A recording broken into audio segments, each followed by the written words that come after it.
All right, kiddos, here we go. We're going to do question number 4. Let me share my screen.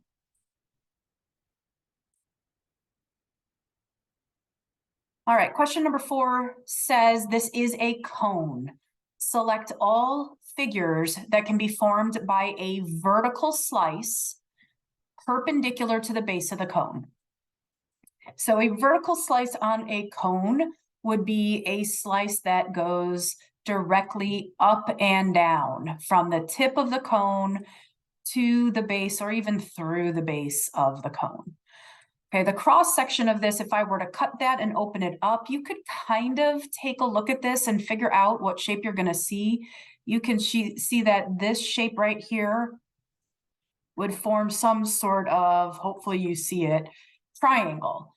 And because we haven't been given specific information about the type of cone we have, they didn't call it a particular equilateral cone or anything like that, we can assume that either a right triangle or an acute triangle would be a result of the perpendicular slice. So right triangle and acute triangle would be the two correct responses. Moving on to question number 6. This question is a 3 different type answer question. You are going to have to use drop-down boxes to answer all 3 of these questions. The question states that each of the figures shown below is intersected by a plane that is either perpendicular to or parallel to its base as indicated. What is the shape of the cross section that results from each intersection? Use the drop-down menus to select the answers that will make each sentence true. So all of this is on one slide or one test question, but in this slideshow, I broke it up into individual pieces. So figure 1 is the shape of a cylinder, and it tells you underneath the shape that it is intersected by a plane that is perpendicular to its base, and it passes through both of the centers. So the blue shape that is intersecting the cylinder is the shape of the plane that's cutting through it. It's not necessarily what results. But in this particular case, if you imagine a soup can and you were to take a knife and slice through the center of that soup can and crack open the soup can and look at it, what you would be looking at is a rectangular shape. Okay, the only way that it could be a square, the only way that this would be a square is if we were told the height of the cylinder and the diameter of the base. So let's just pretend for a second that the diameter of the base were, I don't know, let's just say 5 inches, and that if I continued drawing this particular cylinder as a soup can, and I also told you that the height of the soup can was 5 units as well, then we would have a square when we did a perpendicular cut, because the width and the length of what was broken open would be the same. But because we're not told that information on this particular cylinder, we cannot assume that we would get a square. So the answer for figure 1 in this particular case is a rectangle. Okay, we're going to go ahead and look at figure number 2. Figure number 2 is the shape of a square pyramid. So in this case, they're giving us more information. They're telling us that this base shape down here is actually a square. I know it doesn't look like it's a square in this picture, but they're telling us it's a square. So we can assume that whatever the length and the width are identical to each other. It then tells us that this square pyramid is intersected by a plane that is parallel to its bases. So you can see that we intersected or chopped this pyramid with a horizontal cut. And so the shape that would result from that cut, no matter where we cut it, is still going to be a square. So the correct answer for figure 2 would be a square because the base of the pyramid is a square. Going on to the third part of this question, it says figure 3 is a cone, and if it is intersected by a plane that is parallel to its base, the shape of that cross section would have to be the same shape as the base, and the shape of the base of a cone is a circle, and so the correct answer for figure 3 is a circle. You do have some support in your Unit 4 slideshow. I did add some slides that tell you about cross sections, and it is also posted to your It's Learning math tile. So use those slides if you'd like to get some more visual support. Moving on to question number 7. Okay, again, question number 7, it has 3 different questions in it. So make sure you're answering all 3 separately. This one says the first 2 figures below are a right rectangular pyramid. That's these 2. All right, these are just 2 different views of that exact same pyramid. And the second 2 figures over here are a right rectangular prism, right? Remember, pyramids have 1 base and prisms have 2 identical bases. So the question asks us to select true or false for each statement describing the 2-dimensional figure that results from slicing the figures by a plane at various positions. These illustrations are just examples, so we really want to read the true and false questions to see how these shapes are being intersected, okay? So the first question says, a square is formed when either the pyramid or the prism is sliced by a plane parallel to its base. So let's think about that for a minute. It says a square is formed when either the pyramid or the prism is sliced by a plane parallel to its base. Okay, so we have to gather a little bit more information. I'm going to come back up here into the original problem, and I'm going to note that it says that I have a right rectangular pyramid. Okay, so all that means is that if I were to measure the distance from the top of the pyramid to the base, it would form a right angle.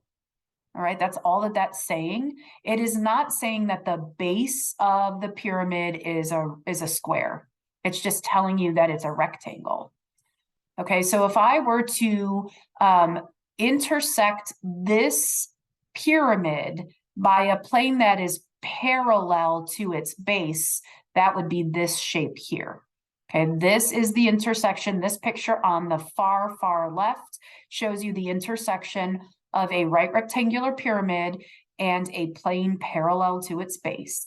And you can see that this shape is going to be identical in shape, not size, to the base of the figure, which is a rectangle. That's what it's named. So this would be a rectangle, not a square. So automatically the answer to this question is false. Okay, I don't even have to consider the prism because I was already able to tell that the answer was false here. Let's just quickly talk about the pyramid because the question on the actual test is going to be a little different. The pyramid. So the only way that the prism. The only way that a prism could form a square when a cut parallel to its base is created would be if this prism were a cube, right? So if you think about a dice that you would roll for a board game, those are perfect cubes. They're squares. Every side, every base is a square. And so if I were to cut this horizontally, then the cross-section would be a square. But in this case, because we're just told that it's a right rectangular prism and not a right rectangular cube, it would also be false. It would not form a square, it would form a rectangle. Okay, so just to clarify, the answer for the first choice on the practice test is false. We're going to reset. We're going to look back at question number 2 and see what we're dealing with here. Question number 2 says, a rectangle is formed when either the pyramid or prism is sliced by a plane not parallel to its base. So if it is not parallel, it means that it is either perpendicular to the base. I guess I should show you that over here. This would be a perpendicular cut. Excuse me. Or this would be a perpendicular cut, Or it might even be a diagonal. It just says it's not parallel. So we don't even have a picture like that, but they could have taken something and cut it diagonally. All right, so let's just take a look at the first scenario though. If we were talking about the pyramid, this picture right here, being cut by something that is not parallel, you could see that the cross section would be a triangle, right? Not a rectangle. So immediately we are able to say false on that one. Okay, if it happened to work for that first picture, we could come over here to the second picture and take a look, and this would form a square, not a rectangle, so it would be false anyway. But the first question kind of eliminated that as an option. Okay, so far we have a false and a false. The third part says a trapezoid is formed when either the pyramid or prism is sliced by a plane perpendicular to its base. Perpendicular means straight up and down. We're looking at this picture and we're looking at this picture. Neither of these are trapezoids. Remember, a trapezoid is kind of a funky shaped picture. Okay, some trapezoids look like this. They have two bases that are parallel to each other, but those sides are not. Okay, so that might be a trapezoid. You might also have a trapezoid that looks like this, where they're both kind of diagonal on the sides. But either way, we do not have those shapes on our perpendicular cuts, so this answer is also false. 3 false answers on the practice test for question 7. Moving on to question number 8. Remember to pause the video anytime you need more time to take down notes. Question number 8 says this is a triangular pyramid. A pyramid has a point at the top and it has a base. And in this particular case, the base of this triangular pyramid is a triangle. That's why they call it a triangular pyramid and not something else. All 3 sides of the base are congruent. Okay, back to vocabulary. Congruent means equal. And they're talking about the sides. So they're talking about the measurements of how long each of the sides of this triangle are. And in this case, they're saying that they are all equal to each other. In this picture, it doesn't look like they are, but they are. So if this is 8, then this side of the base is also 8, and this side of the base is also 8. They are asking you to select all of the figures that can be formed if I were to take a vertical slice perpendicular to the base. So I'm going to draw you what that would look like. I would drop a perpendicular cut directly from the top of the pyramid to the base, and that would form a 90-degree angle with the base of the pyramid. Okay, so what if I were to do that could be the shapes that are formed? Well, pretty much, I hope that you can tell that they would all be triangles, right? I mean, just by looking at this, you'd be able to tell that this would be a triangle. So unfortunately, all of our answer options say something about triangles. So I think what we're gonna have to really kind of think about is what we know about these answer choices more than what's going on with the cross section. Okay, so let's start with our 3 different types of triangles that are classified by their side lengths. Scalene has no sides that are equal to each other. Equilateral has all 3 sides that are equal to each other. And an isosceles triangle has 2 sides that are equal to each other. All right, so if I were to take that perpendicular bisector again, and I were to cut through the center of this pyramid, I know I'm going to have a triangle, but here's what you guys need to think about. Remember that in this particular base, this side length that I'm going to highlight in bright green from here to here, and this side length from here to here that are going to be equally distant from that perpendicular bisector are going to be the same measurement. All right, so the correct answer in this case is going to be any triangle that has at least 2 sides of the base that are going to be the same measure. All right, so that would be an equilateral triangle, or an isosceles triangle. An isosceles triangle has two sides that are the same length, and an equilateral has all three. So either one of those would be correct. The only one right now that it could not be is scalene, because a scalene triangle does not have any of those side lengths that are the same. All right, now we've got to switch gears and think about our triangles when we're classifying them by their angles. And this really has more to do with our understanding of what goes on with these triangles and their angles than anything else.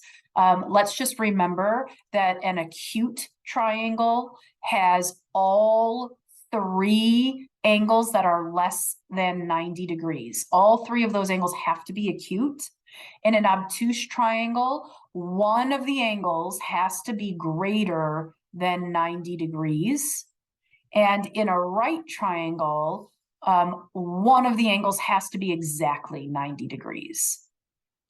And before I tell you the answer, I want you to stop and think about this for a second. I want you to remember what is happening with this cross section, the shape of the pyramid after it has been cut.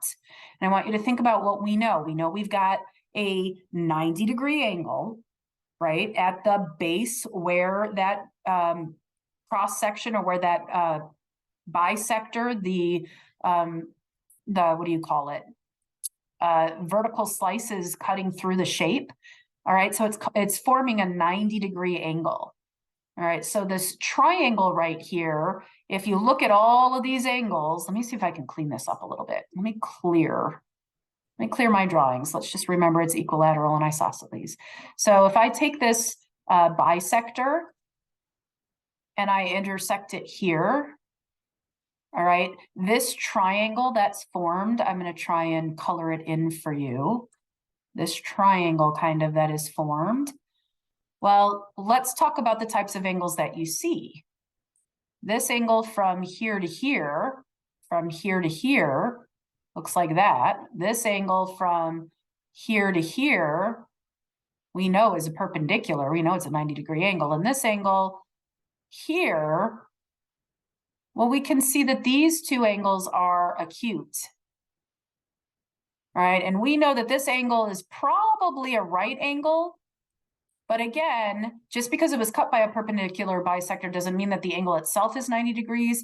But we know that if these two are acute and we're cutting with a 90-degree or a perpendicular bisector, that it can't be an obtuse angle. There's no way that this angle right here could be more than 90 degrees.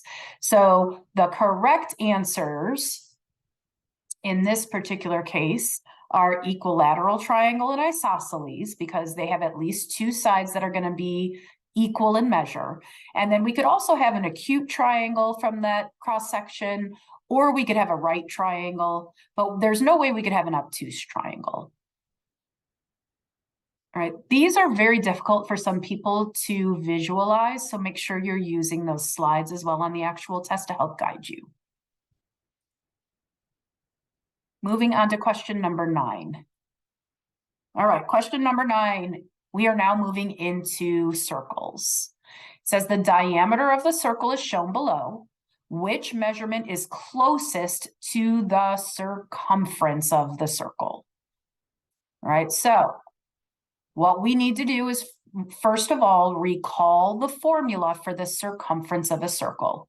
To find the circumference of a circle, we either do pi times the diameter, or we can do pi times our radius, but I need two of them. I need a radius plus a radius, right? So if this is 4 and this is 4, our diameter would be 8, but we would need two of those radius. So what I'm going to do is I'm going to write that as 2 times my radius times pi.